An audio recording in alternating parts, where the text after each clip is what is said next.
ಜನ್ಮಾದ್ಯಸ್ಯ ಯತೋನ್ಮಯಾದಿತರತಶ್ಚಾರ್ಥೇಷ್ವಭಿಜ್ಞಸ್ವರಾಟ್ ತೇನೇ ಬ್ರಹ್ಮ ಹೃದಯ ಆದಿಕವಯೇ ಮುಹ್ಯಂತಿ ಯಂ ಸೂರಯಃ ತೇಜೋ ವಾರಿಮೃದಾಂ ಯಥಾ ವಿನಿಮಯೋ ಯತ್ರ ತ್ರಿಸರ್ಗೋ ಮೃಷಾ ಧಾಮ್ನಾ ಸ್ವೇನ ಸದಾ ನಿರಸ್ತಕುಹಕಂ ಸತ್ಯಂ ಪರಂ ಧೀಮಹಿ ನಿಗಮಕಲ್ಪತರೋರ್ಗಲಿತಂ ಫಲಂ ಶುಕಮುಖಾದಮೃತದ್ರವ ಸಂಯುತಂ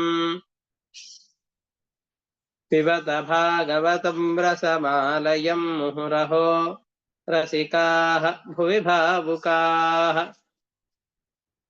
ದಾರಿದ್ರ್ಯ ದುಃಖಜ್ವರದಾಹಿತಾನಾಂ ಮಾಯಾಪಿಶಾಚಿ ಪರಿಮರ್ದಿತಾನಾಂ ಸಂಸಾರ ಸಿಂಧೌ ಪರಿಪಾತಿತಾನಾಂ ಕ್ಷೇಮಾಯ ವೈ ಭಾಗವತಂ ಪ್ರಗರ್ಜತಿ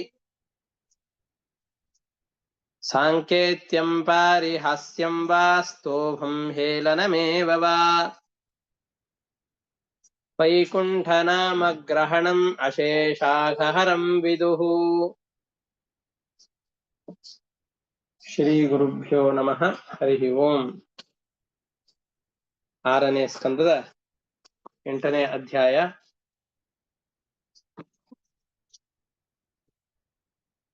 ಇದರಲ್ಲಿ 33ನೇ ಶ್ಲೋಕದಿಂದ ನಾರಾಯಣ ವರ್ಮದ ಕೊನೆಯ ಭಾಗಗಳ ಭಾವಾರ್ಥವನ್ನು ನೋಡಿ ಮುಂದೆ ಆ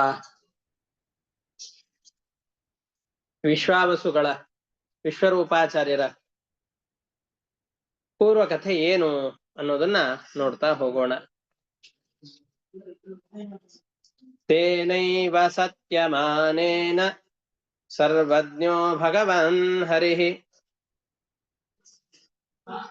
ಪಾತು ಸರ್ವೈ ಸ್ವರೂಪೈರ್ನಃ ಸದಾ ಸರ್ವತ್ರ ಸರ್ವಗಃ. ಹಿಂದಿನ ಶ್ಲೋಕಗಳಲ್ಲೆಲ್ಲ ಶಂಖ, ಚಕ್ರ, ಗದೆ, ಅದೇ ರೀತಿಯಾಗಿ ಖಡ್ಗ, ಕವಚವಾಗಿ ರಕ್ಷಣೆ ಗುರಾಣಿ, ಬಿಲ್ಲು, ಬಾಣ, ಪಾಶ ಎಂಬುದಾಗಿ 8 ಆಯುಧಗಳೆಲ್ಲ ನಮ್ಮನ್ನ ರಕ್ಷಣೆ ಮಾಡ್ಲಿ ಅಂತ ಪ್ರಾರ್ಥನೆ ಮಾಡಿದವು. ನಮಗೆಲ್ಲ ಯೋಚನೆ ಬರಬೇಕು, ಅಲ್ಲ ಈ ಕತ್ತಿ ಗುರಾಣಿಗಳಿಗೆಲ್ಲ ನಾವು ಪ್ರಾರ್ಥನೆ ಮಾಡಿದ್ರೆ ಕೇಳಿಸಿಕೊಳ್ಳೋ ಸಾಮರ್ಥ್ಯ ಇದೆಯೇನದಕ್ಕೆ? ನಾವೆಲ್ಲ ಆಯುಧ ಪೂಜೆ ದಿವಸ ಎಲ್ಲ ಆಯುಧಗಳನ್ನಿಟ್ಟು ಅವುಗಳಿಗೆ ನಮಸ್ಕಾರ ಮಾಡಿ ಇವುಗಳಿಂದ ನಮಗೆ ಯಾವ ಅಪಾಯಗಳು ಬರಕೂಡದು, ನಮ್ಮ ಶತ್ರುಗಳೆಲ್ಲ ನಾಶ ಆಗಬೇಕು ಅಂತ ಪ್ರಾರ್ಥನೆ ಮಾಡ್ತೇವೆ. ಆದ್ರೆ ಆಯುಧಗಳು ನಮ್ಮ ಮಾತನ್ನು ಕೇಳಿಸಿಕೊಳ್ಳುತ್ತೇನು? ಹಾಗಾದ್ರೆ ನಾವು ಕೋಣನ ಮುಂದೆ ಕಿನ್ನರಿ ಬಾರಿಸಿದ ಹಾಗಾಯ್ತಲ್ಲ, ಕಿವುಡನ ಮುಂದೆ ಒಳ್ಳೆ ಸಂಗೀತವನ್ನ ನುಡಿಸಿದ ಹಾಗಾಯ್ತು. ಯಾವ್ದು ಕೇಳೋದಿಲ್ವೋ, ಯಾವ್ದಕ್ಕೆ ಅರ್ಥ ಆಗೋದಿಲ್ವೋ ಅದ್ರ ಮುಂದೆ ಹೋಗಿ ಕೇಳಿದರೆ ಉಪಯೋಗ ಏನು ಬಂತು? ಪರಮಾತ್ಮನ ಆಯುಧಗಳೆಲ್ಲ ಜಡವಾದದ್ದು. ಅವುಗಳಿಗೆ ಪ್ರಾರ್ಥನೆ ಮಾಡಿದರೆ ನಮ್ಮ ಪ್ರಾರ್ಥನೆಯನ್ನು ಕೇಳಿಸ್ಕೊಳ್ಳಿಕ್ಕೆ ಕಿವಿಯೂ ಇಲ್ಲ, ಪ್ರತಿಕ್ರಿಯೆಯನ್ನು ಕೊಡ್ಲಿಕ್ಕೆ ಸ್ವಾತಂತ್ರ್ಯವೂ ಇಲ್ಲ. ಜಡ ವಸ್ತುಗಳು ಅವು ಹೇಗೆ ರಕ್ಷಣೆ ಮಾಡುತ್ತವೆ ಅಂತ ಪ್ರಶ್ನೆ ಬಂದರೆ ಅದಕ್ಕೆ ಇಲ್ಲಿ ಉತ್ತರವನ್ನು ಕೊಡ್ತಾ ಇದ್ದಾರೆ. ನಾವಿಲ್ಲಿ ಯಾವುದೇ ಜಡ ವಸ್ತುಗಳಿಗೆ ಪ್ರಾರ್ಥನೆಯನ್ನು ಮಾಡೋದಲ್ಲ. ದೇವಾಲಯಕ್ಕೆ ಬಂದಾಗ ನಾವು ಜಡವಾದ ಮೂರ್ತಿಗೆ ನಮಸ್ಕಾರ ಮಾಡ್ತೇವೇನೋ? ಇಲ್ಲ. ಆ ಮೂರ್ತಿಯಲ್ಲಿ ಸನ್ನಿಹಿತವಾದಂತಹ ಭಗವಂತನ ಬಿಂಬಕ್ಕೆ ನಮಸ್ಕಾರ.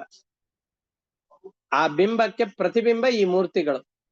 ಹಾಗೆಯೇ ಈ ಪ್ರತಿಯೊಂದು ಆಯುಧಗಳು, ನದ್ಯಭಿಮಾನಿಗಳಾದ ದೇವತೆಗಳು, ತೀರ್ಥಕ್ಷೇತ್ರಗಳಿಗೆ ಹೋದ್ರೆ ತೀರ್ಥಾಭಿಮಾನಿಗಳಾದಂತಹ ದೇವತೆಗಳು, ಇವರಿಗೆ ನಮಸ್ಕಾರವೇ ಹೊರತಾಗಿ ಜಡವಾದ ಆಯುಧಾದಿಗಳಿಗೆ ನಮಸ್ಕಾರ ಅಲ್ವೇ ಅಲ್ಲ. ಹಾಗಾಗಿ ಆ ಜಡವಸ್ತುಗಳ ಒಳಗಡೆಯಲ್ಲಿ ನಿಂತುಕೊಂಡು ಆ ಜಡವಸ್ತುಗಳಲ್ಲಿ ಇಷ್ಟೆಲ್ಲ ಶಕ್ತಿಯನ್ನ ಪ್ರೇರಣೆ ಮಾಡ್ತಾ ಇರುವಂತಹ ಪರಮಾತ್ಮನ ರೂಪಗಳು ಯಾವ್ದಿವೆಯೋ ಆ ರೂಪಗಳಿಗೆ ಈ ಪ್ರಾರ್ಥನೆ.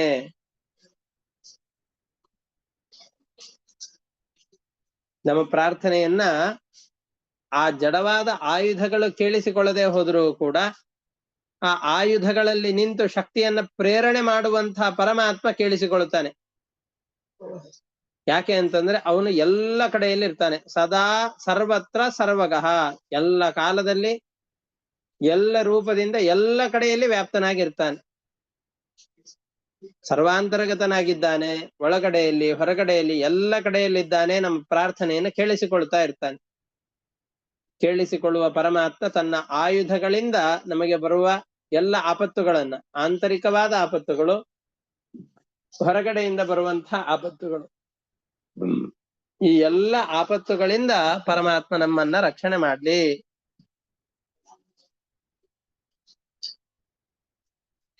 ಪಾತು ಸರ್ವೈಹಿ ಸ್ವರೂಪೈಹಿ, ಪರಮಾತ್ಮ ಒಂದೊಂದು ಕಡೆಯಲ್ಲಿ ಒಂದೊಂದು ರೂಪದಿಂದ ಇರ್ತಾನೆ. ನಾವು ಅದನ್ನೇ ಹಿಂದೆ ಜಲೇಶು ಮಾಂ ರಕ್ಷತು ಮತ್ಸ್ಯ ಮೂರ್ತಿ ಯಾದೋ ಗಣೇಭ್ಯೋ ವರುಣಸ್ಯ ಪಾಶಾತ್ ಸ್ಥಳೇ ಚ ಮಾಯಾವಟು ವಾಮನೋ ವಾವ್ಯಾತ್ ತ್ರಿವಿಕ್ರಮ ಖೇವತು ವಿಶ್ವರೂಪ. ಜಲದಲ್ಲಿ ಮತ್ಸ್ಯರೂಪಿಯಾದಂತಹ ಪರಮಾತ್ಮ ಆ ಕೆಟ್ಟ ಪ್ರಾಣಿಗಳಿಂದ, ಜಲಚರಗಳಿಂದ ಆಗಬಹುದಾದ ಅಪಾಯಗಳನ್ನ, ವರುಣನ ಪಾಶದಿಂದ ಬರಬಹುದಾದ ಆಪತ್ತುಗಳಿಂದ ನನ್ನನ್ನ ಪಾರು ಮಾಡಲಿ. ಸ್ಥಳೇ, ಈ ಸ್ಥಳದಲ್ಲಿ, ಭೂಮಿಯಲ್ಲಿ, ಮಾಯಾವಟು ವಾಮನಃ, ತನ್ನ ಇಚ್ಛೆಯಿಂದಾಗಿ ಈ ಶರೀರವನ್ನ, ವಟುವಿನ ಶರೀರವನ್ನ ಧರಿಸಿದಂತಹ ಬಾಲಕನಾದಂತಹ ವಾಮನನು ನಮ್ಮನ್ನ ಕಾಪಾಡ್ಲಿ. ತ್ರಿವಿಕ್ರಮ ಖೇ ಅವತು ವಿಶ್ವರೂಪ, ಆಕಾಶದಲ್ಲಿ ತ್ರಿವಿಕ್ರಮ ರೂಪಿಯಾದಂತಹ ಪರಮಾತ್ಮ ನಮ್ಮನ್ನ ರಕ್ಷಣೆ ಮಾಡ್ಲಿ. ನಮ್ಮ ಎಲ್ಲ ಉಪದ್ರವಗಳು ಕೂಡ ನಾಶವಾಗ್ಲಿ ಅಂತ ಆಯಾಯ ಸ್ಥಳದಲ್ಲಿರುವಂತಹ ಪರಮಾತ್ಮನ ರೂಪ ವಿಶೇಷಗಳನ್ನು ಧ್ಯಾನ ಮಾಡಿಕೊಂಡು ಆ ಪರಮಾತ್ಮನ ಆರಾಧನೆಯನ್ನು ಮಾಡ್ತಾ ಇದ್ದೇವೆ. ಇಷ್ಟೆಲ್ಲ ಅಲ್ಲದೇನೆ ತನ್ನ ಅಟ್ಟಹಾಸದ ಧ್ವನಿ ಮಾತ್ರದಿಂದಾಗಿ ನರಸಿಂಹದೇವರು ಅವತಾರ ಮಾಡಿ ಒಂದು ಘರ್ಜನೆಯನ್ನ ಮಾಡಿದರೆ ಸತ್ಯಲೋಕದವರೆಗೆ ಯಾವ್ಯಾರು ಅಂತರಿಕ್ಷದಲ್ಲಿ ಇರುವಂತಹ ದುಷ್ಟಶಕ್ತಿಗಳು ಅಂತಿವೆಯೋ ಆ ಎಲ್ಲರೂ ಕೂಡ ಹೆದರಿಕೊಂಡು ಥರಥರ ನಡುಗಿ ಬಿಟ್ರಂತೆ. ಅವರೆಲ್ಲರ ಹೃದಯ ಸ್ತಂಭನವಾಯಿತು ಅಂತ ಹೇಳ್ತಾರೆ, ಮುಂದೆ ಬರುತ್ತದು. ತನ್ನ ಅಟ್ಟಹಾಸದ ಧ್ವನಿ ಮಾತ್ರದಿಂದ ಸಜ್ಜನರು ಅಂತ ಯಾರಿದ್ದಾರೋ ಅವರು ಎಲ್ಲರ ಭಯವನ್ನ ಕಳೆದು ನಿಮಗೆ ರಕ್ಷಕನಾಗಿದ್ದೇನೆ ಅಂತ ಅಭಯವನ್ನು ಕೊಡುವಂತಹ ನರಸಿಂಹದೇವರು ತಮ್ಮ ತೇಜಸ್ಸಿನಿಂದ ಉಳಿದ ಎಲ್ಲ ತೇಜಸ್ಸನ್ನ ಮಂಕುಗೊಳಿಸಿಬಿಡುತ್ತಾರೆ. ಸೂರ್ಯನ ಬೆಳಕಿನ ಎದುರುಗಡೆಯಲ್ಲಿ ನಕ್ಷತ್ರದ ಬೆಳಕು ಹೇಗೆ ಮಂಕಾಗಿ ಹೋಗುತ್ತೋ ಹಾಗೆ ತಮ್ಮ ತೇಜಸ್ಸಿನ ಎದುರುಗಡೆಯಲ್ಲಿ ಇಡೀ ಜಗತ್ತಿನಲ್ಲಿರುವ ಉಳಿದ ಪ್ರಕಾಶಗಳ ತೇಜಸ್ಸನ್ನ ಮಂಕು ಮಾಡಿಬಿಡ್ತಾರೆ ನರಸಿಂಹದೇವರು. ಅಂತಹ ನರಸಿಂಹದೇವರು ನಮ್ಮ ಒಳ ಹೊರಗಡೆಯಲ್ಲಿ ವ್ಯಾಪಿಸಿರುವಂತಹ ಅವರು ಅಂತಃಕರಣದಲ್ಲಿ ಇರುವಂತಹ ದುಃಖ ದೋಷಾದಿಗಳನ್ನ, ಹೊರಗಡೆಯಲ್ಲಿ ನಮಗಾಗಬಹುದಾದಂತಹ ಎಲ್ಲ ಆಪತ್ತುಗಳಿಂದ ನಮಗೆ ರಕ್ಷಣೆಯನ್ನ ಕೊಡ್ಲಿ. ವಿದಿಕ್ಷು ದಿಕ್ಷೂರ್ಧ್ವಮಧ ಸಮಂತಾತ್ ಅಂತರ್ಬಹಿರ್ಭಗವಾನ್ ನಾರಸಿಂಹ ಪ್ರಹಾಪಯನ್ ಲೋಕ ಭಯಂ ಸ್ವನೇನ ಸ್ವತೇಜಸ ಗ್ರಸ್ತ ಸಮಸ್ತ ತೇಜಾಹ. ವಿದಿಕ್ಷು, ವಿದಿಕ್ಕುಗಳು ಅಂತಂದ್ರೆ ಆಗ್ನೇಯ, ನೈಋತ್ಯ, ವಾಯವ್ಯ, ಈಶಾನ್ಯ ಎಂಬಂತಹ ವಿದಿಕ್ಕುಗಳು. ದಿಕ್ಕುಗಳು ಅಂತಂದ್ರೆ ಪೂರ್ವ, ಪಶ್ಚಿಮ, ಉತ್ತರ, ದಕ್ಷಿಣ ಎಂಬಂತಹ 4 ದಿಕ್ಕುಗಳು. ಮೇಲೆ ಕೆಳಗಡೆಯಲ್ಲಿ ಎಲ್ಲ ಕಡೆಯಲ್ಲೂ ಅಂತಹ ಬಹಿಹಿ, ಒಳಗಡೆಯಲ್ಲಿ ಹೊರಗಡೆಯಲ್ಲಿ ಷಡ್ಗುಣೈಶ್ವರ್ಯ ಸಂಪನ್ನನಾದಂತಹ ನರಸಿಂಹ ರೂಪಿಯಾದ ಪರಮಾತ್ಮ ಸ್ವನೇನ ಲೋಕ ಭಯಂ ಪ್ರಹಾಪಯನ್, ತನ್ನ ಘರ್ಜನೆ ಮಾತ್ರದಿಂದಾಗಿ ಜಗತ್ತಿನಲ್ಲಿರುವ ಎಲ್ಲ ಜನರ ಭಯವನ್ನ ಕಳೆಯುವ ಸಾಮರ್ಥ್ಯವುಳ್ಳಂತಹ ಆ ನರಸಿಂಹದೇವರು ಸ್ವತೇಜಸ ಗ್ರಸ್ತ ಸಮಸ್ತ ತೇಜಾಹ, ತಮ್ಮ ತೇಜ ಪ್ರಭಾವದಿಂದಾಗಿ ಜಗತ್ತಿನಲ್ಲಿರುವ ಎಲ್ಲ ಜನರ ತೇಜಸ್ಸನ್ನ ಮಂಕುಗೊಳಿಸಿದ ಆ ನರಸಿಂಹದೇವರು ನಮ್ಮೆಲ್ಲರ ಭಯವನ್ನ ನಾಶ ಮಾಡ್ಲಿ ಅಂತ ಇಷ್ಟೆಲ್ಲ ಕಥೆಯನ್ನ ನೋಡು. ಇದು ನಾರಾಯಣ ವರ್ಮ, ನಾರಾಯಣ ಕವಚ. ಇದನ್ನ ನಾನು ನಿನಗೆ ಹೇಳಿದ್ದೇನೆ. ಈ ಕವಚವನ್ನು ಯಾರು ಧಾರಣೆ ಮಾಡಿಕೊಳ್ತಾರೋ, ಯಾರು ನಿರಂತರವಾಗಿ ಈ ನಾರಾಯಣ ಕವಚದ ಪಾರಾಯಣವನ್ನ ಮಾಡ್ತಾರೋ ಅಂತಹ ವ್ಯಕ್ತಿಗಳು ನೀ ಯಾವುದೇ ಅಸುರರು ಬರ್ಲಿ ಆ ಅಸುರರಿಂದ ರಕ್ಷಣೆಯನ್ನು ಪಡೆದು ಅವರನ್ನ ಜಯಿಸಬಹುದು. ಒಂದು, ಮೊದಲಿಗೆ ನೀನು ರಕ್ಷಣೆಯನ್ನು ಪಡಿಬಹುದು, ಅಷ್ಟೇ ಅಲ್ಲ ನೀನು ಅವರನ್ನ ಪರಾಭವಗೊಳಿಸಬಹುದು. ಇನ್ನೊಬ್ಬರನ್ನ ಪರಾಭವಗೊಳಿಸಬಹುದಕ್ಕಿಂತ ಮುಂಚೆ ನಮ್ಮ ರಕ್ಷಣೆ ನಾವು ಮಾಡಿಕೊಳ್ಬೇಕು. ನಮಗೆ ಕವಚ ಇದು, ನಾವು ರಕ್ಷಣೆಯನ್ನು ಪಡೆದು ಎಲ್ಲ ದೈತ್ಯರನ್ನು ಕೂಡ ನಾಶ ಮಾಡಿಕೊಳ್ಳಬಹುದು ಅಂತ ಇಷ್ಟೆಲ್ಲ ಕಥೆಯನ್ನ, ಉಪದೇಶವನ್ನು ವಿಶ್ವರೂಪಾಚಾರ್ಯರು ಇಂದ್ರನಿಗೆ ಉಪದೇಶ ಕೊಟ್ರು. ಮಘವನ್ನಿದಮಾಖ್ಯಾತಂ ವರ್ಮ ನಾರಾಯಣಾತ್ಮಕಂ ವಿಜೇಶಸ್ಯಂಜಸ ಯೇನ ದಂಸಿತೋಸುರಯೂಥಪಾನ್.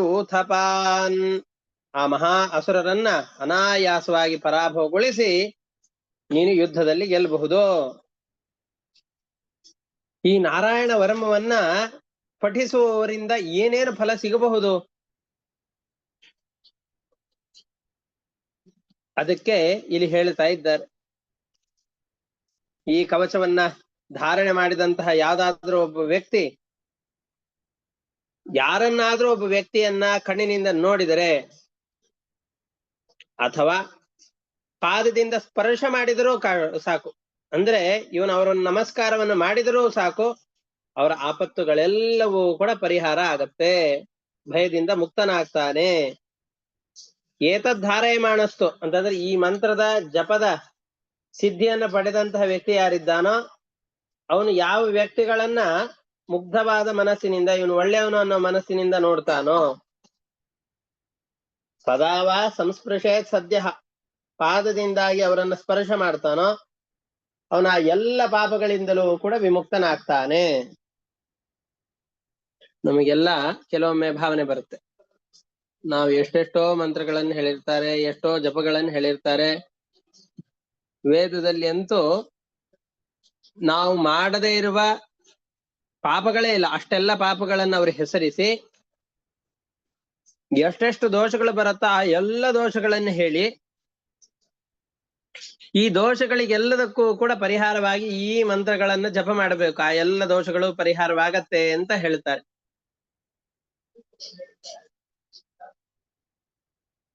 ನಾವು ಎಷ್ಟೋ ಸಂದರ್ಭದಲ್ಲಿ ಜಪ ಮಾಡ್ತೇವೆ, ಇಷ್ಟೆಲ್ಲ ಮಂತ್ರ ಜಪ ಆದ್ರೂ ಕೂಡ ಫಲ ಬಾರದೇ ಇರಬಹುದು. ನಾವಷ್ಟಕ್ಕೆ ಅಯ್ಯೋ ನಾವು ಮಾಡಿಸಿದ್ವಿರಿ, ಆ ಮಂತ್ರ ಎಲ್ಲ ಸರಿ ಇಲ್ಲ, ಅದರಿಂದ ಫಲ ಸಿಗಲಿಲ್ಲ ಅಂತ ಹೇಳ್ಕೂಡ್ದು. ಯಾಕೆ? ಮಂತ್ರಗಳು ಫಲವನ್ನು ಕೊಡಬೇಕು ಅಂತಂತ ಹೇಳಿದ್ರೆ ಗುರು ಮತ್ತು ಶಿಷ್ಯ ಇವರಿಬ್ರು ಯೋಗ್ಯರಾಗಿರಬೇಕು, ಅಥವಾ ಇಬ್ರಲ್ಲಿ ಯಾರಾದ್ರೂ ಒಬ್ರು ಅಯೋಗ್ಯರಾಗಿದ್ರು, ಇಬ್ರು ಅಯೋಗ್ಯರಾಗಿದ್ರು, ಆವಾಗ ಈ ಮಂತ್ರದ ಫಲಗಳು ಸಿಗೋದಿಲ್ಲ. ಇದು ಒಂದಲ್ಲ, ಯಾವುದೇ ಮಂತ್ರಗಳಾಗಿರ್ಬೋದು. ಅಥವಾ ಗುರುಗಳಿಂದ ಉಪದೇಶವನ್ನು ಪಡೆದು ಗುರುಗಳ ಸೇವೆಯನ್ನು ಮಾಡಿ ಆ ಗುರುಗಳ ಪೂರ್ತಿಯಾದ ಅನುಗ್ರಹವನ್ನ ಪಡೆಯದೇ ಇದ್ರೆ ಆವಾಗಲೂ ಆ ಮಂತ್ರವು ಆ ತನ್ನ ಫಲವನ್ನ ಕೊಡೋದಿಲ್ಲ.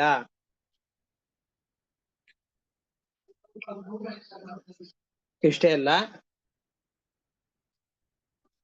ಗುರುಗಳು ಉಪದೇಶವನ್ನು ಕೊಡಬೇಕಾದ್ರೆ ಪ್ರಸನ್ನವಾದ ಮನಸ್ಸಿನಿಂದ ಉಪದೇಶ ಕೊಡಬೇಕು. ಯದ್ದದ್ಯಾತ್ ಸುಪ್ರಸನ್ನಧೀಹಿ ಶಿಷ್ಯಾಯ ಸತ್ಯಂ ಭವತಿ. ಗುರುಗಳು ಪ್ರಸನ್ನ ಚಿತ್ತರಾಗಿ ಶಿಷ್ಯನಿಗೆ ಯಾವ ವಿದ್ಯೆಯನ್ನು ಉಪದೇಶ ಕೊಡ್ತಾರೋ ಅವನಿಗದು ಸತ್ಯವಾಗತ್ತೆ. ಗುರುಗಳು ಪ್ರಸನ್ನ ಚಿತ್ತರಾಗಿ ಕೊಡ್ಲಿಲ್ಲ ಅಂತಂದು ಹೇಳಿದ್ರೆ, ಮಂತ್ರಗಳು ಒಂದು ವೇಳೆ ಫಲವನ್ನು ಕೊಡ್ಲಿಲ್ಲ ಅಂತಂದ್ರೆ ಇಷ್ಟೆಲ್ಲ ಅದಕ್ಕೆ ಕಾರಣ ಇರಬಹುದು. ಅಥವಾ ಇದರ ಪ್ರಾರಂಭದಲ್ಲಿಯೇ ಹೇಳಿದ ಹಾಗೆ ಈ ಮಂತ್ರಗಳನ್ನು ಹೇಳಿದ್ರೆ ಫಲ ಸಿಗತ್ತೋ ಇಲ್ಲ ಅನ್ನೋ ಡೌಟ್ ಇತ್ತು ಅಂತಂದ್ರೆ, ಭಗವಂತ ಎಲ್ಲ ಕಡೆಯಲ್ಲಿದ್ದು ನಮ್ಮನ್ನ ರಕ್ಷಣೆ ಮಾಡ್ತಾನೆ ಅನ್ನುವಂತಹ ದೃಢವಾದ ವಿಶ್ವಾಸ ಇಲ್ಲ ಅಂತಂದ್ರೆ, ಇದು ಒಂದಲ್ಲ, ಯಾವ್ಯಾವ ಮಂತ್ರಗಳ ಜಪವನ್ನು ಮಾಡ್ತೇವೋ ಆ ಜಪವನ್ನು ಮಾಡೋ ಸಂದರ್ಭದಲ್ಲಿ ನಮಗೆ ರಕ್ಷಕನಾಗಿ ಪರಮಾತ್ಮ ಇದ್ದಾನೆ ಅನ್ನುವ ನಿರ್ಧಾರ ಇಲ್ಲ ಅಂತಂದ್ರೆ ಆ ಮಂತ್ರಗಳ ಫಲ ಕೊಡೋದಿಲ್ಲ.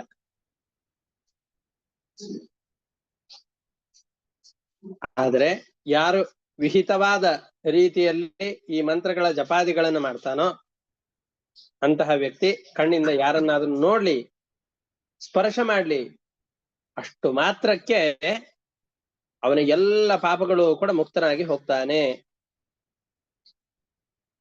ಯಾರು ಈ ಮಂತ್ರವನ್ನ ಜಪ ಮಾಡ್ತಾ ಇರ್ತಾರೋ,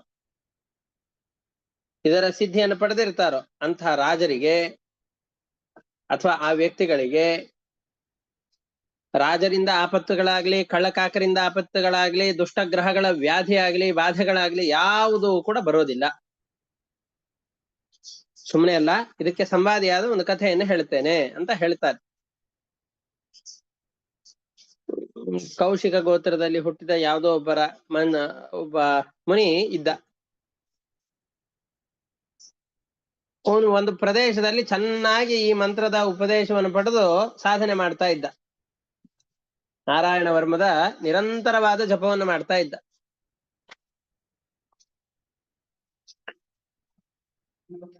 ನಿರಂತರವಾಗಿ ಜಪ ಮಾಡ್ತಾ ಮಾಡ್ತಾ ಮಾಡ್ತಾ ಮಾಡ್ತಾ ಅಲ್ಲಿಯೇ ತನ್ನ ಶರೀರ ತ್ಯಾಗವನ್ನು ಮಾಡಿದ.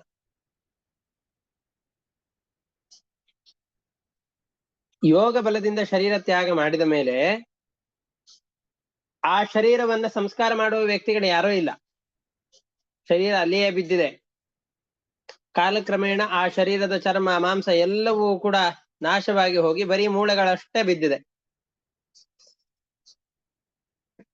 ಆ ಸ್ಥಳದ ಮೇಲ್ಗಡೆಯಲ್ಲಿ ಒಬ್ಬ ಚಿತ್ರರಥ ಅನ್ನುವಂತಹ ಗಂಧರ್ವರಿಗೆ ರಾಜನೇ ಅವನು ಚಿತ್ರರಥ. ನಾವು ಯಾಕೆಂದ್ರೆ ಗಂಧರ್ವಾಣಾಂ ಚಿತ್ರರಥ ಸಿದ್ಧಾನಾಂ ಕಪಿಲೋ ಮುನಿಹಿ ಅಂತ ಭಗವದ್ಗೀತೆಯ ಶ್ಲೋಕಗಳಲ್ಲಿ ಗಮನಿಸ್ತೇವೆ. ಗಂಧರ್ವರಲ್ಲಿ ಶ್ರೇಷ್ಠನಾದವನು ಚಿತ್ರರಥ. ಅವನಲ್ಲಿ ಚಿತ್ರರಥ ಎಂಬ ಹೆಸರಿನಿಂದ ಪರಮಾತ್ಮ ಇರ್ತಾನೆ ಅಂತ ಭಗವದ್ಗೀತೆಯಲ್ಲಿ ಹೇಳಿಕೊಂಡಿದ್ದಾನೆ ಕೃಷ್ಣ. ಅಂತಹ ಗಂಧರ್ವ ರಾಜನಾದಂತಹ ಚಿತ್ರರಥ ತನ್ನ ವಿಮಾನದಲ್ಲಿ ಆ ಪ್ರದೇಶದಲ್ಲಿ ಮೇಲ್ಗಡೆ ಸಂಚಾರ ಮಾಡ್ತಾ ಇದ್ರೆ ಇವನ ಶರೀರದ ಮೇಲೆ ಸಂಚಾರ ಮಾಡ್ತಾ ಇದ್ದಾನೆ. ಧೊಪ್ಪಂತ ತಲೆ ಕೆಳಗಾಗಿ ಬೀಳ್ತಾ ಇದ್ದಾನೆ.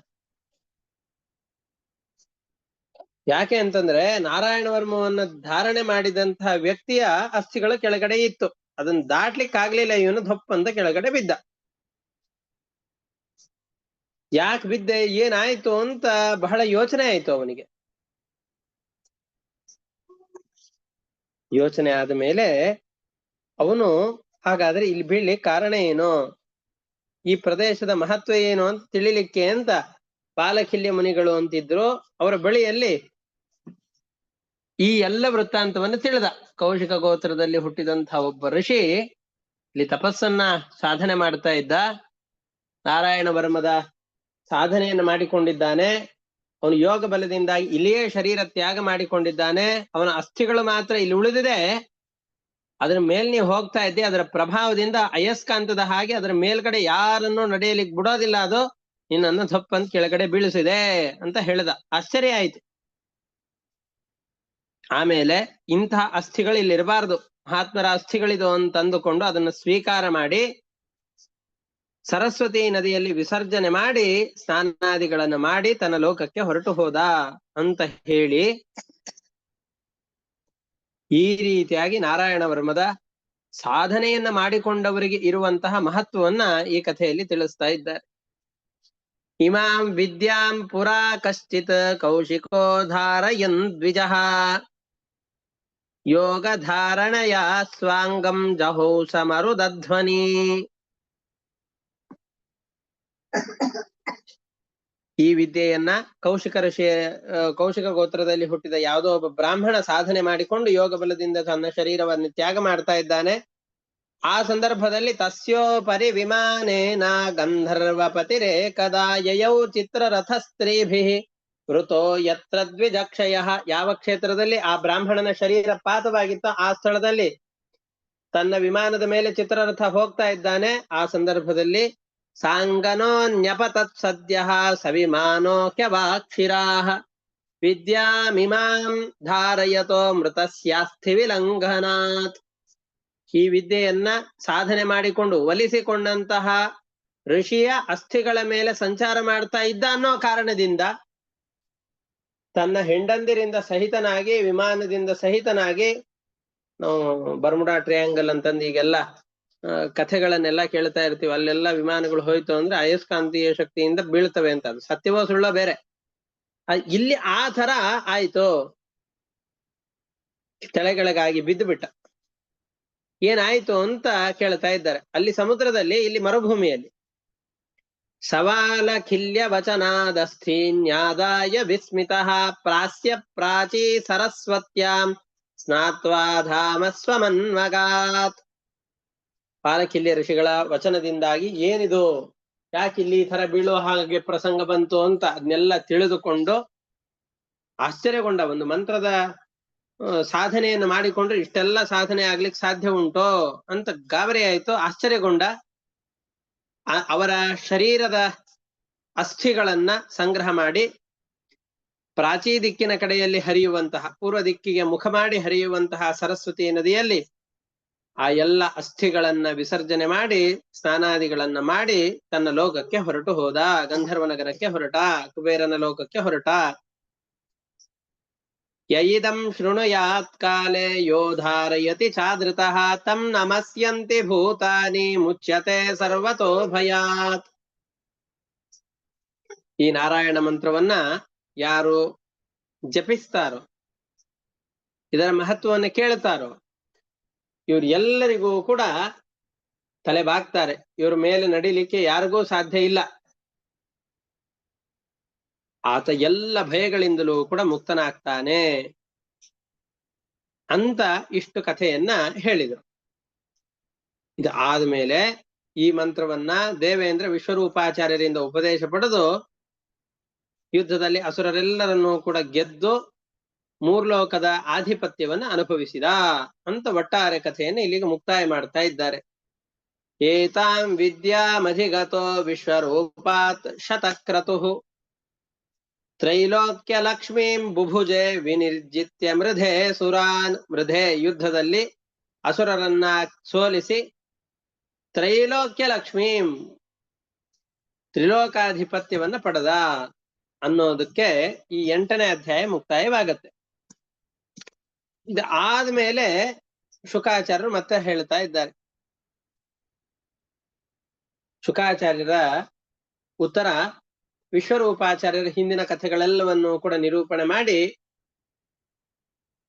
ವಿಶ್ವರೂಪಾಚಾರ್ಯರಿಗೆ ಶಿಕ್ಷೆಯನ್ನು ಯಾಕೆ ಇಂದ್ರಾದಿ ದೇವತೆಗಳು ಕೊಟ್ರು, ತಮಗೆ ಈ ದೇವತೆಗಳ ಪದವಿ ಬರಲಿಕ್ಕೆ ಕಾರಣರಾದಂಥವರು, ಪೌರೋಹಿತ್ಯವನ್ನ ವಹಿಸಿಕೊಂಡವರು ವಿಶ್ವರೂಪಾಚಾರ್ಯರು,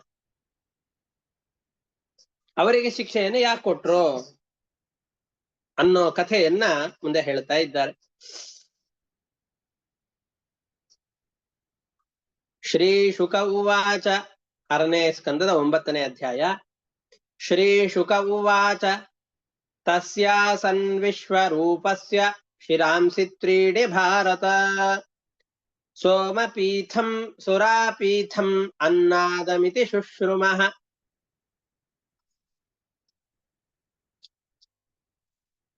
ವಿಶ್ವರೂಪಾಚಾರ್ಯರಿಗೆ ಒಟ್ಟು 3 ಮುಖ ಇತ್ತಂತೆ. ಸೋಮಪಾನ ಮಾಡ್ಲಿಕ್ಕೋಸ್ಕರ ಅಂತ ಒಂದು ಮುಖ, ದೇವತೆಗಳೆಲ್ಲ ಅವರ ಉದ್ದೇಶದಿಂದ ಯಜ್ಞ ಯಾಗಾದಿಗಳನ್ನ ಮಾಡ್ಲಿಕ್ಕೆ ಅವರಿಗೆ ಕೊಟ್ಟಂತಹ ಆಹುತಿಗಳೆಲ್ಲವನ್ನು ಕೂಡ ಸ್ವೀಕಾರ ಮಾಡ್ಲಿಕ್ಕೆ ದೇವತೆಗಳ ಉದ್ದೇಶದಿಂದ ಮಾಡಿದಂತಹ ಯಾಗಗಳ ಫಲವನ್ನು ಅನುಭವಿಸ್ಲಿಕ್ಕೋಸ್ಕರ ಇದ್ದಂತಹ ಒಂದು ಮುಖ. ಅದನ್ನ ಸೋಮಪಾನ ಮಾಡ್ಲಿಕ್ಕೋಸ್ಕರ ಇದ್ದಂಥ ಒಂದು ಮುಖ, ಸೋಮಪೀಠ ಅಂತ ಅದಕ್ಕೆ ಹೆಸರು.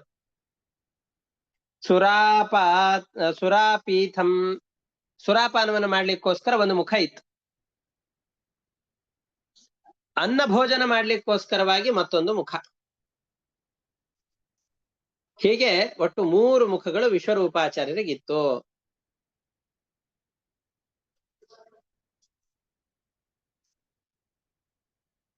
ಈ ಎಲ್ಲ ಕಥೆಗಳು ಕೂಡ ಯಜುರ್ವೇದದಲ್ಲಿ ಅವರ 3 ಮುಖಗಳ ಬಗ್ಗೆ ವಿಸ್ತಾರವಾದಂತಹ ವಿಚಾರ ಇದೆ ಅಂತ ಹೇಳ್ತಾ ಇದ್ದಾರೆ.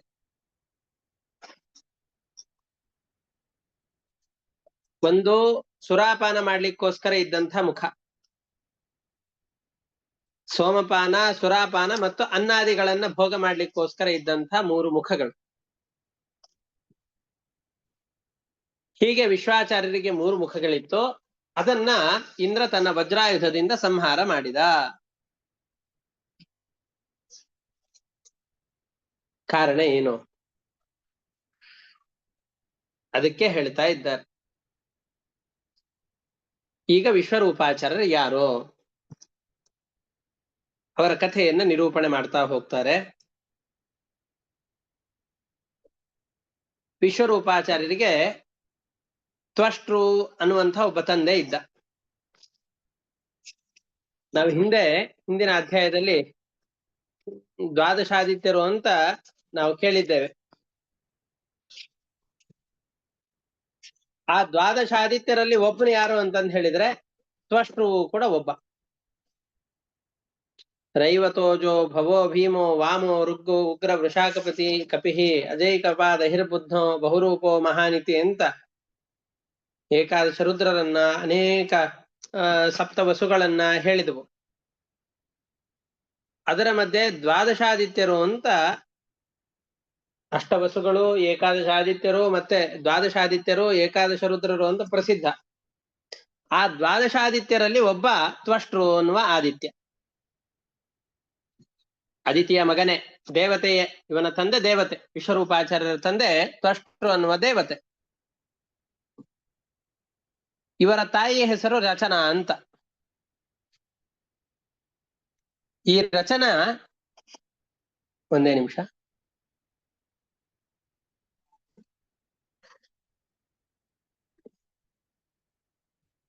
ಒಂದೇ ನಿಮಿಷ.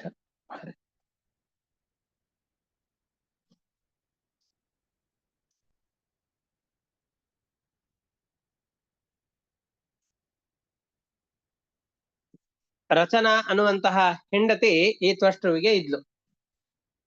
ಇವಳು ಯಾರು? ಇವಳು ಅಸುರ ಕುಲದಲ್ಲಿ ಹುಟ್ಟಿದವಳು. ವಿಶ್ವರೂಪಾಚಾರ್ಯರ ತಂದೆ ದೇವತೆಗಳ ಕುಲದಲ್ಲಿ ಹುಟ್ಟಿದವರಾದರೆ ತಾಯಿ ಅಸುರ ಕುಲದಲ್ಲಿ ಹುಟ್ಟಿದವಳು. ತಂದೆ ಕಡೆಯವರು ದೇವತೆಗಳು ಅಂತ ಗೊತ್ತಾಗಿ ತಂದೆ ಕಡೆಯವರಿಗೆ ಪ್ರತ್ಯಕ್ಷವಾಗಿ ಆಹುತಿಗಳನ್ನು ಕೊಡ್ತಾ ಇದ್ದ. ಯಜ್ಞ ನಡೀತಾ ಇದೆ. ಸವೈ ಬರ್ಹಿಷಿ ದೇವೇಭ್ಯೋ ಭಾಗಂ ಪ್ರತ್ಯಕ್ಷ ಮುಚ್ಚಕೈಹಿ ಅದದಾತ್ ಯಸ್ಯ ಪಿತರೋ ದೇವಾಃ ಸಪ್ರರ್ಷಯಂ ನೃಪ. ದೇವತೆಗಳಿಗೆ ಹವಿರ್ಭಾಗಗಳನ್ನು ಕೊಡುವ ಸಂದರ್ಭದಲ್ಲಿ ಇಂದ್ರಾಯ ಸ್ವಾಹ ಇಂದ್ರಾಯ ಇದನ್ನಮಮ, ಅಗ್ನಯೇ ಸ್ವಾಹ ಅಗ್ನಯ ಇದನ್ನಮಮ ಎಂಬುದಾಗಿ ಉಚ್ಚಸ್ವರದಲ್ಲಿ ಹೇಳ್ತಾ ಇದ್ದ. ಜೋರಾಗಿ ದೇವತೆಗಳ ಹೆಸರನ್ನು ಹೇಳಿ ಅವರಿಗೆ ಆಹುತಿಗಳನ್ನು ಕೊಡ್ತಾ ಇದ್ದ. ಯಾಕೆ ಅಂತಂದ್ರೆ ಈ ದೇವತೆಗಳೆಲ್ಲ ಆ ತಂದೆಯ ಕಡೆಯವರು.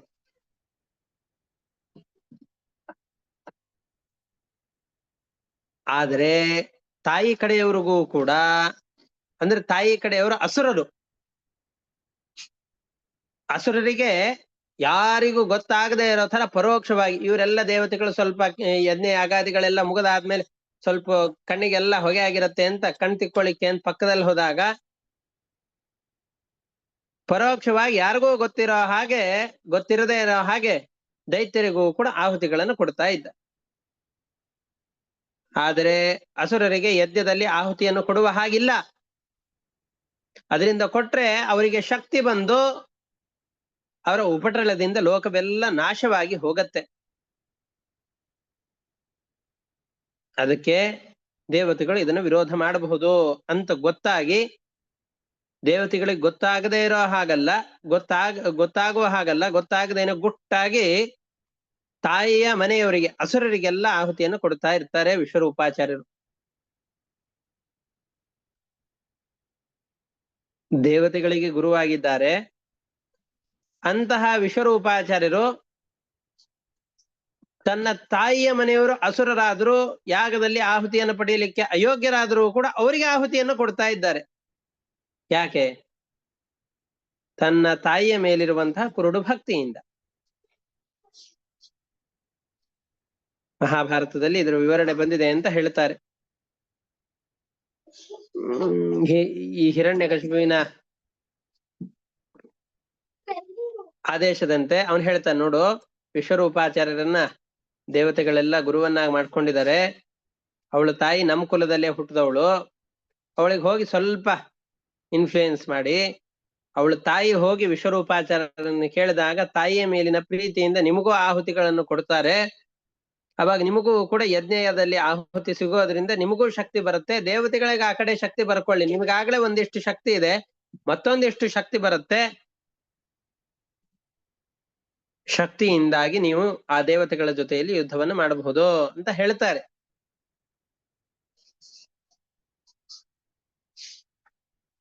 ತಂಗಿ ಅಂತ ಸಂಬೋಧನೆ ಮಾಡ್ತಾರೆ. ನೋಡಮ್ಮ, ನೀವೆಲ್ಲ ನಮ್ ಕುಲದಲ್ಲಿ ಹುಟ್ಟಿದವಳು, ನಮ್ಕಿಂತ ಕೆಳಗಡೆ ಹುಟ್ಟಿದವಳು, ನಮ್ ತಂಗಿ ಸಮಾನ.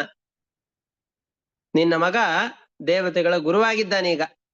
ನಿನ್ನ ಗಂಡ ತ್ವಷ್ಟೃ ದೇವತಾ ಕುಲದಲ್ಲಿ ಹುಟ್ಟಿದವನು ಅಂತ ಅವನ ಮಗನಾದಂತಹ ಇವನನ್ನ ವಿಶ್ವರೂಪಾಚಾರ್ಯರನ್ನ ತಮ್ಮ ಗುರುಗಳನ್ನಾಗಿ ಮಾಡಿಕೊಂಡು ಆಹುತಿಗಳನ್ನ ಮಾಡ್ತಾ ಇದ್ದಾರೆ. ನಮಗೂ ಆಹುತಿಗಳನ್ನು ಕೊಡಿಸು ಅಂತ ಕೇಳಿದ್ರು. ನೀನು ನನ್ನ ಮಗ. ಅದಕ್ಕೆ ರಚನಾ ಬಂದು ಹೇಳ್ತಾ ಇದ್ದಾಳೆ, ನೀನು ನನ್ನ ಮಗ ವಿಶ್ವರೂಪಾಚಾರ್ಯ. ನಮ್ಮ ಕುಲದವರಿಗೆ, ಅಸುರ ಕುಲದವರಿಗೆ ಆಹುತಿಗಳನ್ನು ಕೊಡ್ಬೇಕು ನೀನು. ನಮಗೆ ಶತ್ರುಗಳು ದೇವತೆಗಳು. ಪ್ರತ್ಯಕ್ಷವಾಗಿ ದೇವತೆಗಳಿಗೆಲ್ಲ ಯಜ್ಞದಲ್ಲಿ ಆಹುತಿಯನ್ನು ಕೊಟ್ಟು ಅವರಿಗೆ ಶಕ್ತಿ ಬರುವ ಹಾಗೆ ಮಾಡ್ತಾ ಇದ್ದಿ. ಅವರಿಗೆ ಶಕ್ತಿ ಬರುತ್ತೆ. ನಮ್ಮವರಾದಂತಹ ಅಸುರರನ್ನ ನಾಶಗೊಡ್ಲಿಕ್ಕೆ ನೀನು ಕಾರಣನಾಗಿದ್ದಿ. ಹೀಗೆ ಮಾಡಬಾರ್ದು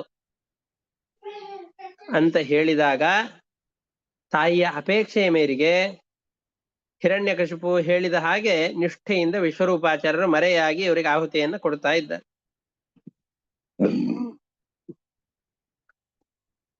ಇದರಿಂದ ಏನು ಫಲ ಸಿಗತ್ತೆ ಅನ್ನೋದು ವಿಶ್ವರೂಪಾಚಾರ್ಯರಿಗೆ ಈಗಾಗಲೇ ಗೊತ್ತಿದೆ.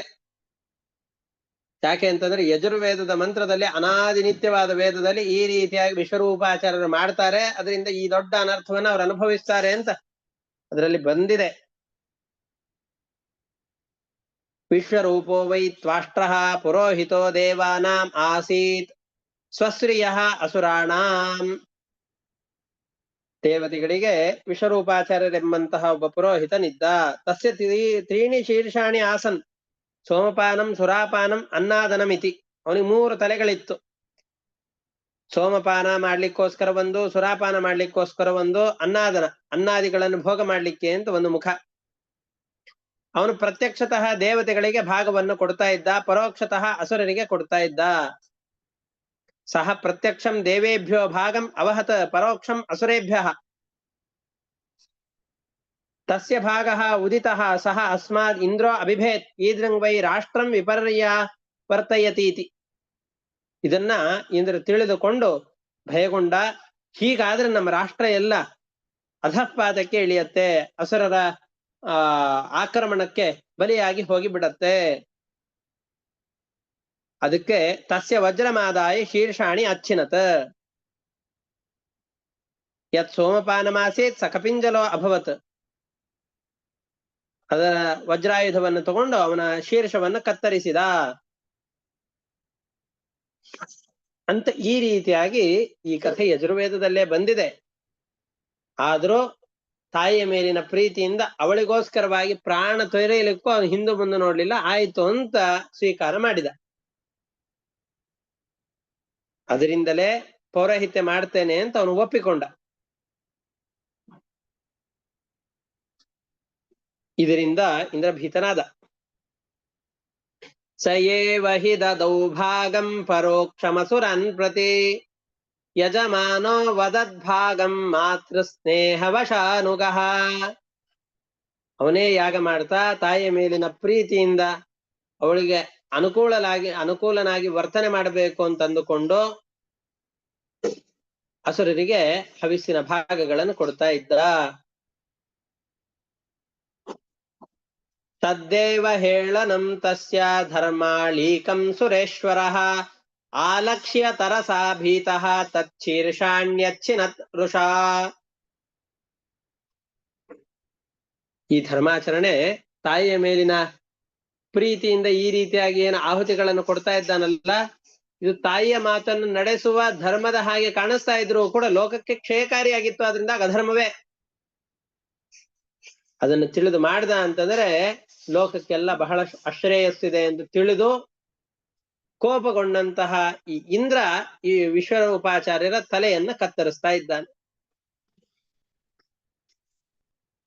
ಸೋಮಪೀಠಮಯಂ ತಸ್ಯ ಶಿರ ಆಸೀತ್ ಕಪಿಂಜಲಃ ಕಳವಿಂಕಃ ಸುರಾಪೀಠಂ ಅನ್ನಾದಂ ಯತ್ಸತಿತ್ತಿರಿಹಿ.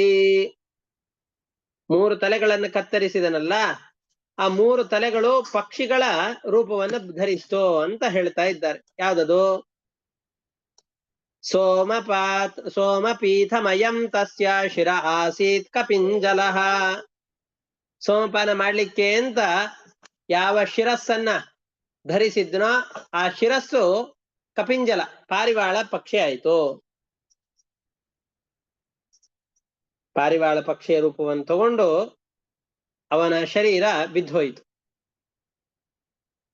ಕಳವಿಂಕ ಸುರಾಪೀಠಂ. ಕಳವಿಂಕ ಅಂತಂದ್ರೆ ಗುಬ್ಬಚ್ಚಿ. ಸುರಾಪಾನ ಮಾಡ್ತಾ ಇದ್ದಂತಹ ತಲೆ ಗುಬ್ಬಚ್ಚಿಯಾಗಿ ಪರಿಣಾಮ ಹೊಂದಿತು. ಅನ್ನಾದಂ ಯತ್ಸತಿತ್ತಿರಿಹಿ. ಅನ್ನವನ್ನು ಊಟ ಮಾಡ್ತಾ ಇದ್ದಂತಹ ತಲೆ ತಿತ್ತಿರಿ ಪಕ್ಷಿಯ ಶರೀರವನ್ನು ಪಡೆದು ವಿಕಾರ ಹೊಂದಿತು ಅಂತ ಹೇಳ್ತಾ ಇದ್ದಾರೆ.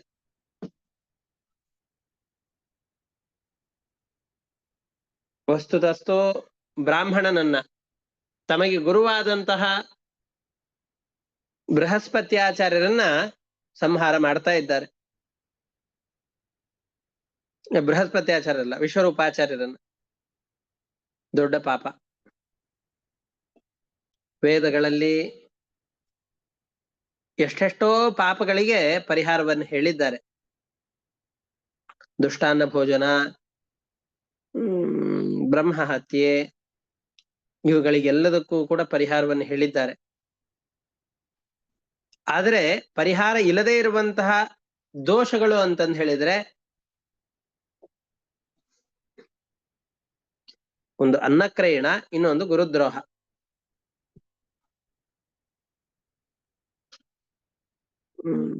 ಸಂಪತ್ತನ್ನ ಗಳಿಸುವ ಉದ್ದೇಶದಿಂದ ಅನ್ಯಾಯ ಮಾರ್ಗದಲ್ಲಿ ಅನ್ನವನ್ನ ಮಾರೋದು, ಅಥವಾ ಗುರುನಿಂದೆ, ಗುರು ಅಪರಾಧ, ಗುರುದ್ರೋಹ, ಇದು ದೊಡ್ಡ ಅಪರಾಧ. ಇದಕ್ಕೆ ಪ್ರಾಯಶ್ಚಿತ್ತವೇ ಇಲ್ಲ. ಅಷ್ಟೇ ಫಲ ಈ ಎರಡರ ವಿಪರೀತವಾದದ್ದಕ್ಕಿದೆ. ಗುರುಗಳ ಅನುಗ್ರಹ ಆಯಿತು ಅಂತಂದ್ರೆ, ಅನ್ನದಾನ ಮಾಡಿದರೆ ಅಂತಂದ್ರೆ ಅದಕ್ಕೆ ಸಿಗುವಂತಹ ಮಿಗಿಲಾದ ಫಲ ಮತ್ತೊಂದಿಲ್ಲ. ಅಷ್ಟು ದೊಡ್ಡ ಫಲ ಸಿಗತ್ತೆ. ಅಂತಹದ್ರಲ್ಲಿ ತಮಗೆ ಗುರುಗಳಾಗಿ ಬಂದಂತಹ ವಿಶ್ವರೂಪಾಚಾರ್ಯರನ್ನ ಇಂದ್ರ ತಲೆ ಕಡಿದಿದ್ದಾನೆ. ನಮಗೆಲ್ಲ ಅನಿಸತ್ತೆ ಗುರು ಹತ್ಯೆ ಮಾಡಿದ್ದ ಸರಿಯೇ. ಒಂದು ವೇಳೆ ಗುರುಗಳು ತಪ್ಪನ್ನ ಮಾಡಿದರೂ ಕೂಡ ಶಿಷ್ಯ ಆ ತಪ್ಪನ್ನ ತಿದ್ದಬೇಕು ಗುರುಗಳಲ್ಲಿದ್ದನ್ನು. ಒಂದು ವೇಳೆ ಗುರುಗಳಿಗೆ ಹುಚ್ಚಿಡಿದಿದೆ, ಮತಿಭ್ರಮಣೆಯಾಗಿ ತಪ್ಪನ್ನು ಮಾಡ್ತಾ ಇದ್ದಾರೆ ಅಂತಂದ್ರೆ ಒಂದೋ ಬಂಧನದಲ್ಲಿ ಇಡಬೇಕು, ಕೊಲ್ಲುವ ಹಾಗಿಲ್ಲ, ದೈಹಿಕವಾದ ಶಿಕ್ಷೆಯನ್ನು ಕೊಡಬಾರ್ದು. ಆದ್ರೆ ಗುರುಗಳು ಮಹಾಪಾಪ ಕಾರ್ಯವನ್ನು ಮಾಡಿದರು ಅಂತಂದ್ರೆ ದೈಹಿಕವಾಗಿಯೂ ಶಿಕ್ಷೆಯನ್ನು ಕೊಡಬಹುದು. ಇಂದ್ರ ರಾಜ ಕೊಟ್ಟಿದ್ದು ಶಿಕ್ಷೆಯೇ ಹೊರತಾಗಿ ಪಾಪ ಅಲ್ಲ, ಹತ್ಯೆ ಅಲ್ಲ. ಯಾಕೆ ಅಂತಂದ್ರೆ ಸಾವಿರಾರು ಬ್ರಹ್ಮ ಹತ್ಯೆಗಳಿಗಿಂತ ಗುರು ಹತ್ಯೆ ಒಂದು ಬಹಳಷ್ಟು ಪಾಪವನ್ನು ಕೊಡುತ್ತೆ ಅಂತ ಇದೆ.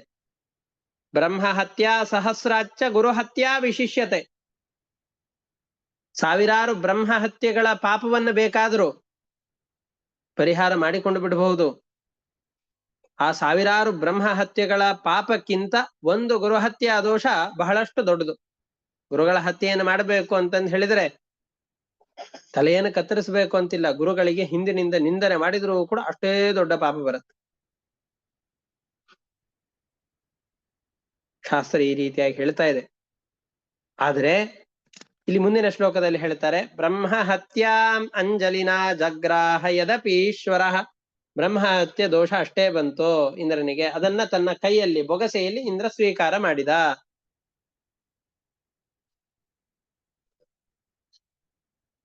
ಇವನು ಬ್ರಹ್ಮ ಹತ್ಯೆಯನ್ನು ಮಾತ್ರ ಸ್ವೀಕಾರ ಮಾಡಿದ ಅಂತಿದೆ, ಗುರುಹತ್ಯೆಯನ್ನು ಸ್ವೀಕಾರ ಮಾಡಿದ ಅಂತಿಲ್ಲ. ಯಾಕೆ ಅಂತಂದ್ರೆ ಇವನಿಗೆ ಗುರುಹತ್ಯಾ ದೋಷ ಬರಲೇ ಇಲ್ಲ. ಯಾಕೆ ಅಂದ್ರೆ ಶಿಕ್ಷೆಯನ್ನು ಕೊಟ್ಟಿದ್ದು, ಹತ್ಯೆ ಮಾಡಿದ್ದಲ್ಲ. ಮಹಾಪರಾಧವನ್ನ ಮಾಡ್ತಾ ಇದ್ದ, ಲೋಕಕ್ಕೆ ಕ್ಷಯವನ್ನುಂಟು ಮಾಡುವಂತಹ, ಅಸುರರಿಗೆ ಶಕ್ತಿಯನ್ನು ತುಂಬುವಂತಹ ಕೆಲಸವನ್ನ ವಿಶ್ವರೂಪಾಚಾರ್ಯರು ಮಾಡ್ತಾ ಇದ್ದಿದ್ರಿಂದ ಅವರಿಗೆ ಕೊಟ್ಟ ಶಿಕ್ಷೆ ಆಗಿತ್ತೇ ಹೊರತಾಗಿ ಹತ್ಯೆ ಆಗಲಿಲ್ಲ. ಅದರಿಂದ ಗುರುಹತ್ಯಾ ದೋಷ ಬರಲಿಲ್ಲ ಇಂದ್ರನಿಗೆ. ಆದರೆ ಬ್ರಹ್ಮ ಹತ್ಯಾ ದೋಷ ಬಂತು. ಇಂದ್ರ ಅದನ್ನು ದೂರ ಮಾಡ್ಕೊಳ್ಬಹುದಾಗಿತ್ತು. ವಸ್ತುವನ್ನು ಮಾಡಿದ್ ಒಳ್ಳೆಯ ಕೆಲಸ ಆದ್ರಿಂದ ಅದನ್ನು ಸ್ವೀಕಾರ ಮಾಡ್ಲೇಬೇಕು ಅಂತಿಲ್ಲ. ಆ ದೋಷ ಬರದೇ ಇರೋ ಹಾಗೆ ದೂರದಲ್ಲಿ ನಿಲ್ಲಿಸಬಹುದಾಗಿತ್ತು. ಆದರೂ ತನ್ನ ಬೊಗಸೆಯಲ್ಲಿ ಇಂದ್ರ ಆ ದೋಷವನ್ನ ಸ್ವೀಕಾರ ಮಾಡ್ತಾ ಇದ್ದಾನೆ. ಆದ್ರೆ ವರ್ಷಗಳ ಆಗ್ತಾ ಇದ್ದ ಹಾಗೆ ಇಂದ್ರ ಇಂಥ ದೊಡ್ಡ ಬ್ರಹ್ಮ ಹತ್ಯೆಯನ್ನು ಮಾಡಿದ್ದಾನೆ ಅಂತ ಲೋಕಾಪವಾದ ಬರ್ತಾ ಇತ್ತು. ಅದಕ್ಕೋಸ್ಕರ ಅದನ್ನ ನಿವೃತ್ತಿ ಮಾಡ್ಲಿಕ್ಕೋಸ್ಕರವಾಗಿ ಅದನ್ನ 4 ಜನರಿಗೆ ಇದನ್ನ ಹಂಚಿಕೊಡ್ತಾ ಇದ್ದಾನೆ. ಯಾರ್ಯಾರು 4 ಜನ? ಒಂದು ಭೂಮಿ, ಮತ್ತೊಂದು ಜಲ, ವೃಕ್ಷಗಳು ಮತ್ತು ಸ್ತ್ರೀಯರು. ಈ 4 ಜನರಿಗೆ ತನ್ನ ಬ್ರಹ್ಮ ಹತ್ಯೆಯನ್ನ 25% ವಿಭಾಗ ಮಾಡಿ ಕೊಡ್ತಾ ಇದ್ದಾನೆ ಅಂತ ಹೇಳ್ತಾ ಇದ್ದಾರೆ. ಸಂವತ್ಸರಾಂತೆ ತದಘಂ ಭೂತಾಶಂಸ ವಿಶುದ್ಧಯೇ. ಭೂತಾಶಂಸ, ಜನರೆಲ್ಲ ಬ್ರಹ್ಮ ಹತ್ಯೆಯನ್ನು ಮಾಡಿದವನು ಇಂದ್ರ, ಅವನು ನಮ್ಮ ರಾಜನಾಗಿದ್ದಾನೆ ಅಂತ ಎಲ್ಲ ಕಡೆಯಲ್ಲಿ ಅಪವಾದ ಬರ್ತಾ ಇದ್ದಾಗ ಅದನ್ನ 4 ವಿಭಾಗ ಮಾಡಿ ಇವರಿಗೆ ಕೊಟ್ಟು ಹಂಚಿ, ನನ್ನ ಬ್ರಹ್ಮ ಹತ್ಯೆಯನ್ನ ನೀವು ಅನುಭವಿಸಿ, ನಿಮಗೆ ವಿಶೇಷವಾದ ವರವನ್ನು ಕೊಡ್ತೇನೆ ಅಂತ ಅವರಿಗೆ ಬ್ರಹ್ಮ ಹತ್ಯೆಯನ್ನು ಸ್ವೀಕಾರ ಮಾಡಿದ್ದಕ್ಕೆ ವಿಶೇಷ ವರವನ್ನು ಕೊಡ್ತಾ ಇದ್ದಾನೆ. ಭೂಮ್ಯಂಬುದ್ರುಮಯೋಷಿದ್ಭ್ಯ ಚತುರ್ಧಾ ವ್ಯಭಜದ್ಧರಿಹಿ. ಭೂಮಿ, ಅಂಬು, ಭೂಮಿ ಅಂತಂದ್ರೆ ಭೂಮಿ, ಅಂಬು ಅಂತಂದ್ರೆ ನೀರು, ದ್ರುಮ ಅಂತಂದ್ ಹೇಳಿದ್ರೆ ಮರಗಳು, ಯೋಷಿತ್ ಅಂತಂದ್ ಹೇಳಿದ್ರೆ ಸ್ತ್ರೀಯರು. ಈ 4 ಆ ಬ್ರಹ್ಮ ಹತ್ಯೆಯನ್ನು ವಿಭಾಗ ಮಾಡಿ ಅವನು ಇಂದ್ರ ತನ್ನ ಬ್ರಹ್ಮ ಹತ್ಯೆಯನ್ನು ವಿಭಾಗ ಮಾಡಿ ಕೊಡ್ತಾ ಇದ್ದಾನೆ. ಅದು ಏನು, ಹೇಗ್ ಕೊಟ್ಟ, ಅದನ್ನ ತಗೊಂಡು ಭೂಮಿಗೆ ಏನು ವರ ಸಿಕ್ತು, ಇದೆಲ್ಲ ಕಥೆಯನ್ನ ಮತ್ತೆ ಮುಂದಿನ ಪಾಠದಲ್ಲಿ ನೋಡೋಣ ಅಂತ ಹೇಳ್ತಾ ಇವತ್ತಿನ ಪಾಠವನ್ನು ಇಷ್ಟಕ್ಕೆ ಮುಕ್ತಾಯ ಮಾಡೋಣ. ಹರಯೇ ನಮಃ. ಶ್ರೀ ಕೃಷ್ಣಾರ್ಪಣಮಸ್ತು. ಅನೇನ ಭಾವಿಯತ್ ಪುಣ್ಯಂ ತೇನ ಪ್ರೀಣಾತು ಕೇಶವಃ. ಹರಯೇ ನಮಃ. ಶ್ರೀ ಕೃಷ್ಣ. ನಮಸ್ಕಾರ. ನಮಸ್ಕಾರ.